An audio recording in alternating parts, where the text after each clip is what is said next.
Anda kembali di Breaking News TV One pemirsa. Perang Gaza memasuki hari ke-34. Situasi kian tidak menentu, warga Gaza semakin kesulitan mendapat bahan pangan dan obat-obatan.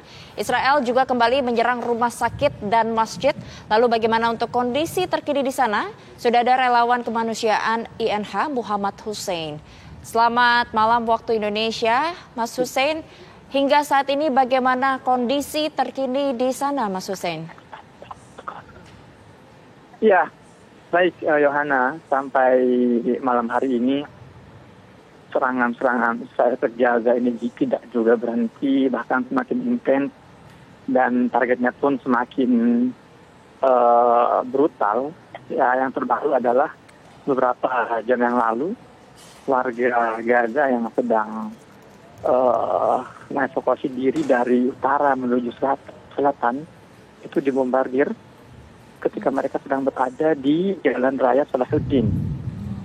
Dan itu jelas sebuah kematian yang sangat tragis karena warga Gaza ini sejak 3 hari terakhir ini memang sudah banyak yang mulai mengevakuasi diri dengan berjalan kaki.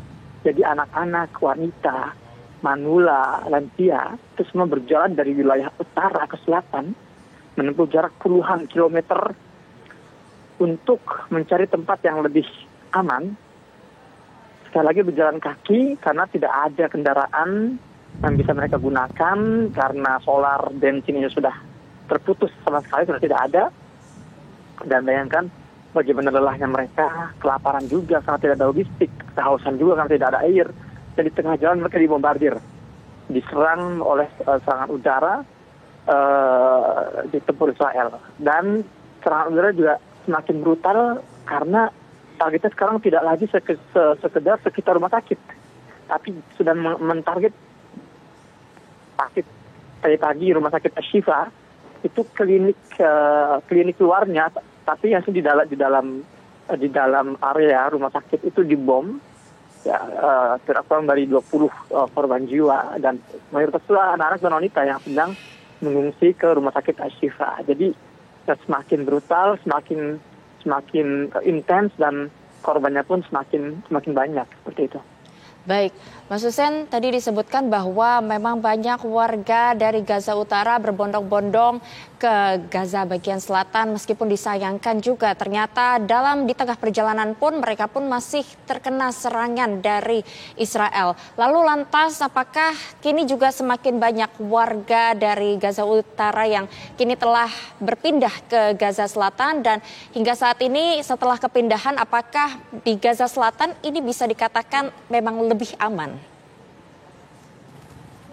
Ya, sebetulnya tidak lebih aman juga ya, tapi memang intensitas serangannya lebih rendah. Meski demikian tetap serangan sangat, ketika saya katakan lebih rendah itu dibandingkan di utara, karena di utara sekarang sudah jadi battlefield. Jadi di utara ini sudah diporak-porandakan karena pasukan darat ini masuk melalui wilayah utara. Namun tetap di wilayah selatan itu sangat tinggi intensitas serangannya. Beberapa hari terakhir ini bahkan di tempat kami berada ini di desa Bani Sahila, Yunis ini sudah beberapa rumah hancur oleh serangan-serangan udara yang sangat brutal mentarget rumah-rumah warga. Dan juga banyak dari para pengungsi utara yang mengungsi ke selatan itu juga jauh-jauh dari utara mereka berjalan sampai selatan itu mereka ditarget. Itu banyak kasus. Ada keluarga Afal di wilayah selatan, ada juga keluarga Abu Jamus, ada juga keluarga Shamala.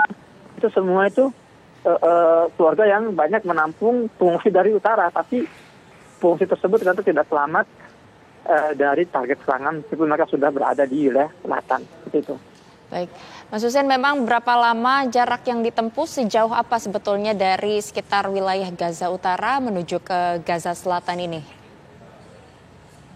Ya, jadi Gaza ini kalau kita ukur totalnya dari utara ke selatan, dari pintu perbatasan Erez di Bet Hanun ke pintu perbatasan Rafah di perbatasan Mesir itu 48 km. Nah, tapi kalau dari wilayah utara sampai ke wilayah misalnya ke wilayah Khan Yunis misalnya itu bisa jarak 30 km. Jadi bayangkan mereka harus berjalan kaki sejauh 30 kilometer untuk mencari tempat yang mereka anggap lebih aman. Dan perlu digarisbawahi juga, saya sudah sekitar 2 minggu tinggal di selatan karena ini memang tempat mertua saya tinggal. Nah, saya melihat banyak warga utara ini yang tiba di selatan, ribuan, bahkan puluhan ribu, tapi mereka tidak punya tempat. Mereka mau mengungsi ke sekolah-sekolah di selatan, sekolah itu sudah penuh. Mereka mau mengungsi di rumah sakit yang di selatan, rumah sakit itu sudah membludak. Jadi banyak dari warga ini yang mereka terpaksa tidur di pinggir jalan, atau mereka berusaha mencari rumah-rumah warga lain yang mau menampung mereka. Jadi itu sangat sulit karena sekali lagi sekarang tingkat kepadatan penduduk di wilayah selatan ini sudah sangat besar sekali. Sudah lebih dari 900.000 warga dari utara dan pusat dan tengah itu bergerak ke selatan dalam waktu 2 minggu terakhir. Baik, lalu bagaimana untuk para pengungsi dan juga warga di Gaza Selatan ini memenuhi kebutuhan hidup mereka sehari-hari? Ya, untuk pengungsi mereka masih mengandalkan bantuan yang sudah mulai masuk, meskipun sangat sedikit ya kuantitasnya, bantuan-bantuan yang sudah mulai melewati perbatasan Rafah dari Mesir menuju Gaza. Namun jelas jauh dari yang dibutuhkan, karena bantuan itu pun ternyata setelah saya cek, saya sudah dua hari ini saya ke Rafah dan saya melihat langsung dengan mata kepala saya sendiri, isinya itu rata-rata makanan ringan, snack ringan gitu yang masuk ke wilayah Gaza, bantuan tersebut. Jadi artinya masih jauh dari maksimal logistik yang mereka dapatkan. Kami sendiri, maka dari itu saya sehari juga berusaha untuk menyajikan 1.000 paket makanan untuk warga Gaza itu setiap hari, dan itu pun jelas belum bisa mencukupi semua kebutuhan karena sekali lagi jumlah pengungsi yang ada di selatan ini membludak sudah ratusan ribu, dan proses distribusi pun tidak mudah dengan resiko yang sangat tinggi, dan kita sudah melihat bagaimana sebuah truk bantuan yang juga dibom ketika sedang berusaha mendistribusikan bantuan. Artinya semua ini akan terus bencana ini akan semakin parah, semakin kritis selama serangan-serangan tidak dihentikan dan tim distributor bisa bergerak secara bebas untuk menyampaikan bantuan-bantuannya ke warga pengungsian.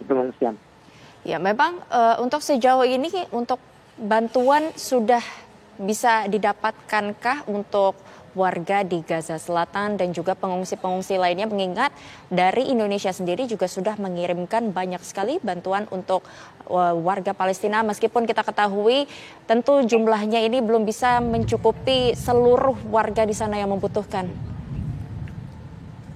Iya, saya juga dalam 2 hari pantauan terakhir dari Mabar Rafah ini saya belum melihat ada bantuan Indonesia yang masuk.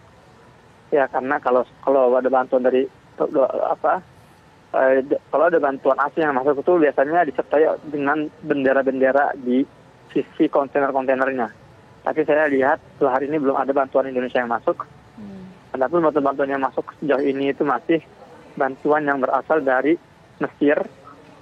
Ya, dan ada juga saya lihat itu ada bendera Cina dan beberapa bendera lainnya. Namun sekali lagi itu masih jauh dari yang dibutuhkan. Saya ingin ulangi bagaimana dalam kondisi normal Gaza, kondisi di blokade namun tidak ada serangan, itu 2,3 juta warga Gaza ini membutuhkan sedikitnya 500 truk bantuan per hari. Okay.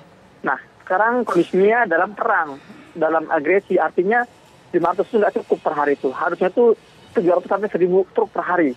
Namun, kenyataannya hari ini, bantuan yang masuk ke Gaza dalam 34 hari terakhir ini cuma menyentuh angka 600 truk. Sekali lagi, yang harusnya per hari itu 700 truk masuk ke Gaza, dalam 34 hari ini cuma 600 truk yang masuk ke Gaza. Artinya kalau di rata-rata itu per hari nggak nyampe 20 truk. Dan itu jelas tidak bisa memberikan dampak yang signifikan terhadap kebutuhan warga Gaza yang sekarang sedang berada dalam kondisi darurat. Baik, Mas Hussein, tentu kita harapkan bahwa bantuan dapat segera diterima untuk warga Palestina, khususnya warga pengungsi juga di bagian Gaza Selatan dan juga untuk warga Palestina lainnya, termasuk mungkin untuk Mas Hussein dan juga keluarga. Sekali lagi terima kasih Mas Hussein atas informasi dan waktunya untuk pemirsa TV One. Semoga dalam tetap kondisi selamat di sana.